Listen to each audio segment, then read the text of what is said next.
আসসালামু আলাইকুম। আমি আগের ভিডিওতে এই বইটা নিয়ে বলেছিলাম how to talk to anyone. বলেছিলাম যে এই বইয়ের যে 92টি টেকনিক্স আছে, যে আপনি কিভাবে অন্য মানুষের সঙ্গে কথা বলবেন। হয়তো আপনার কেউ হ্যালো বললো, আপনি তার উত্তরে কি দেবেন, কিভাবে কথা বলবেন, কিভাবে আপনি আই কন্ট্যাক্টটা ঠিক রাখবেন।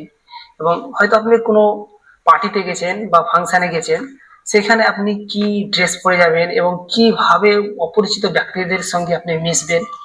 এই বইটিতে কিন্তু এই 92টি টেকনিক্স এর মধ্যে আলোচনা করা হয়েছে।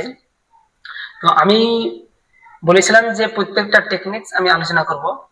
তো অলরেডি আমি ফার্স্ট টেকনিক্সটা আলোচনা করে ফেলেছি ফার্স্ট পার্টে, যেখানে ফার্স্ট পার্টে বলা হচ্ছে you have only 10 seconds to show your a somebody. অর্থাৎ আপনার কাছে 10 সেকেন্ড সময় আছে এবং এই 10 সেকেন্ড সময়ের মধ্যে আপনি অন্যের কাছে নিজেকে রিপ্রেজেন্ট কিভাবে করবেন যে ইউ আর এ সামবডি।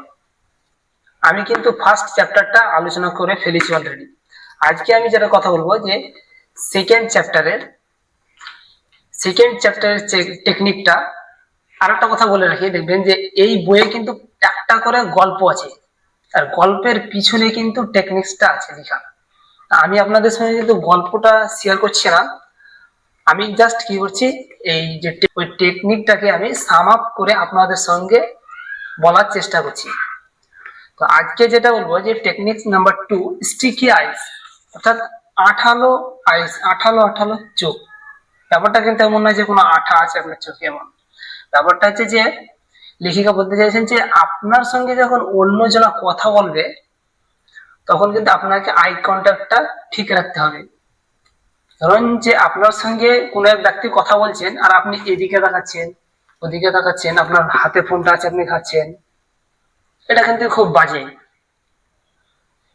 তো লেখিকা বলছেন যে আপনার সঙ্গে যখন কেউ কথা বলবে, তখন কি করবেন, আপনি তার কথাটাকে মন দিয়ে শুনুন এবং তার সঙ্গে আই কন্ট্যাক্টটাও ঠিক রাখুন। আর যখন আপনি তার কথাগুলো শুনবেন, তখন দেখবেন যে ওই লোকটি কিন্তু আপনাকে পছন্দ করছে। তো এই চ্যাপ্টার থেকে যেটা আপনি শিখতে পারলেন, যে টেকনিক্সটা থেকে, look at the people with love and care. অর্থাৎ আপনি মানুষের সঙ্গে যখন কথোপকথন করবেন, দেখা করবেন, তখন তাদের সঙ্গে কি হবে, লাভ অ্যান্ড কেয়ার নিয়ে।